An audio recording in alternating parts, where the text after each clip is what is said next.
नहीं आना चाहते हैं भगवान के सामने, तो वो लज्जा का अनुभव कर रही हैं और भगवान उनको विवश कर रहे हैं। तो भगवान जो है उनको सुख देना चाहते हैं, पति का सुख देना चाहते हैं। ये जो प्रेम है, कृष्ण के साथ जो प्रेम है, ये ऐसी चीज़ नहीं है कि अपने सुख की इच्छा से कार्य किया जाता है। प्रेम में जो कार्य किया जाता है वो कृष्ण के सुख के लिए, तो वो कृष्ण के सुख के लिए जो है कार्य कर रहे हैं, जो व्रती कन्याएं, और कृष्ण जो है उनको सुख प्रदान करने के लिए कार्य कर रहे हैं। तो श्री कृष्ण को कोई सुख नहीं है कि वो नग्न को देखें, लेकिन कृष्ण उनको जो है वो सुख प्रदान करना चाहते हैं कि वे समझें कि वे श्री कृष्ण की पत्नियां हैं। तो इसमें जो सुख है वो भगवान जो है उनको देना चाहते हैं, लेकिन वो जो है नग्न नहीं आना चाहते हैं, क्योंकि वो लज्जा कर रहे हैं, उनको लज्जा आ रही है और भगवान को उनको विवश कर रहे हैं। तो उसी प्रकार से जैसे अर्जुन युद्ध नहीं करना चाहते हैं, अर्जुन को युद्ध में बड़ा दोष दिखाई पड़ रहा है, अपने कुटुंब की हत्या में बड़ा दोष दिखाई पड़ रहा है, और कृष्ण जो है उनको आज्ञा दे रहे हैं कि तुम ये कार्य करो, और इस कार्य से क्या होगा, अर्जुन को शांति प्राप्त होगी। अर्जुन सोचते हैं कि ये कार्य मैं करूँगा तो मुझे अशांति प्राप्त होगी, अपने कुटुंब की हत्या करूँगा, लेकिन भगवान क्या कहते हैं, तत्प्रसादात पराम शांतिम स्थानम प्राप्ति शाश्वतम, कि तुम अगर उन हृदय के अंदर स्थित परमात्मा को प्रसन्न करोगे तो उनकी प्रसन्नता से तुमको शांति प्राप्त होगी, है ना।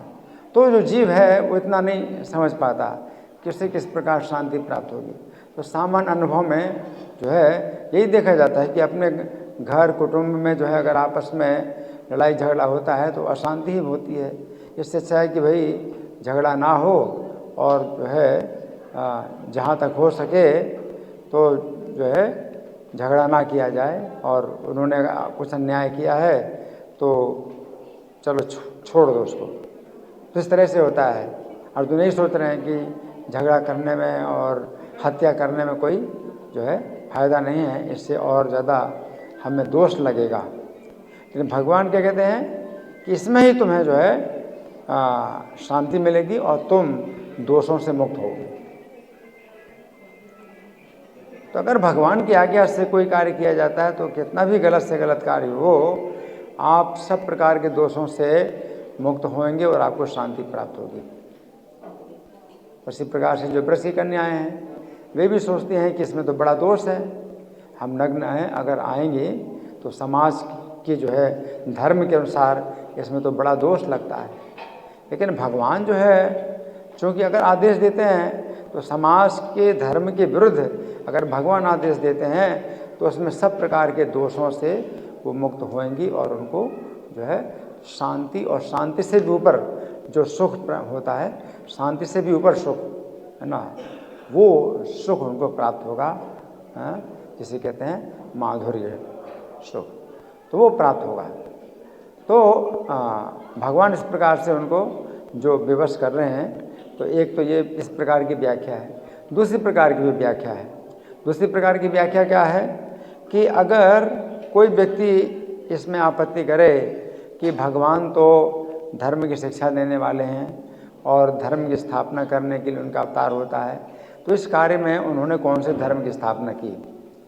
तो गीता में भगवान 3 अध्याय के 23वें श्लोक में कहते हैं, यदि हम न वर्तेयम जातु कर्मण्य अतंद्रिता, अगर मैं कर्म जो है बड़ी सावधानी पूर्वक ना करूं तो मम वर्तमान वर्तन्ते मनुष्या पार्थ सर्वशा, तो मेरे देखा देखी ये सब लोग जो है कार्य करेंगे और इनका जो है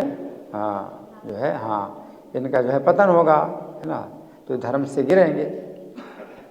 तो भगवान ने इस कार्य को भी बड़ी जो है सावधानी पूर्वक किया। किस अवस्था में किया? बाल्यावस्था में किया। भगवान, अगर कोई व्यक्ति इस प्रकार सोचता है कि भगवान जो है मतलब मनुष्यों के समाज में अगर ऐसे कार्य करेंगे तो जो है मनुष्य का समाज भी जो है क्या होगा कि जो है वो भी उसको भी जो है गलत रास्ते में चलेगा, मनुष्य का समाज भी। लेकिन यहाँ पर ऐसी कोई बात ही नहीं, क्योंकि कृष्ण जो है छोटे से बालक हैं, और अगर छोटा सा बालक अगर छोटी छोटी बालिकाओं के साथ कुछ चंचलता करता है तो उसमें कोई दोष ही नहीं माना जाता, है ना। तो कृष्ण की अवस्था जो है 7 साल से भी कम है जिस समय जो कन्याओं का उन्होंने वस्त्रहरण किया। तो अगर इस तरह से देखा जाए तो समाज में किसी प्रकार की जो है कोई जो है उत्पात नहीं होता कि समाज में कोई जो है इस प्रकार से कोई अगर नकल करना चाहता है कृष्ण की, इस अवस्था में करो नकल। किस अवस्था में? जिस अवस्था में कृष्ण ने जो है इनके वस्त्र हरण किए। तो दोनों प्रकार से, दोनों विधि से है ना। कि कृष्ण जो है अभी अशिक्षित बालक हैं, ब्रज के एक चंचल बालक हैं, और वो जो है चंचलता करते हैं, किसी भी प्रकार की चंचलता करता है बालक तो माता पिता को जो है वो अच्छी लगती है, प्यारी लगती है। तो कृष्ण की जो ये लीला है ये शिक्षा के लिए नहीं है, बल्कि ये आनंद देने के लिए।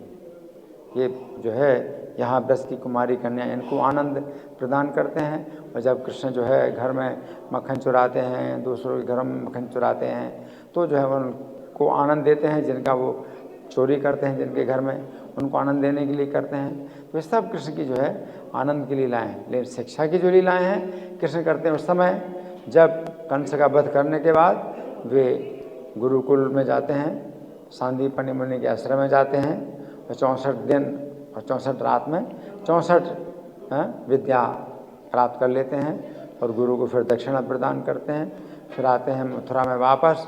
तो उसके बाद फिर जो है वो कैसे कार्य करते हैं?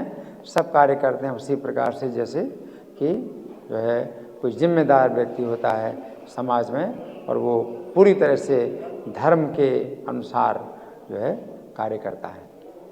तो भगवान की ये जो लीलाएं हैं ये बाल लीलाएं हैं। इसमें बाल लीलाओं के अंदर ही बालक की जो अवस्था है, बचपन की अवस्था है, इसके अंदर ही भगवान ने कार्य किया है। तो उस समय जो है अगर मान लीजिए किसी को पता चले कि भाई कृष्ण ने ये कार्य किया तो कोई दोष नहीं मानेगा, है ना।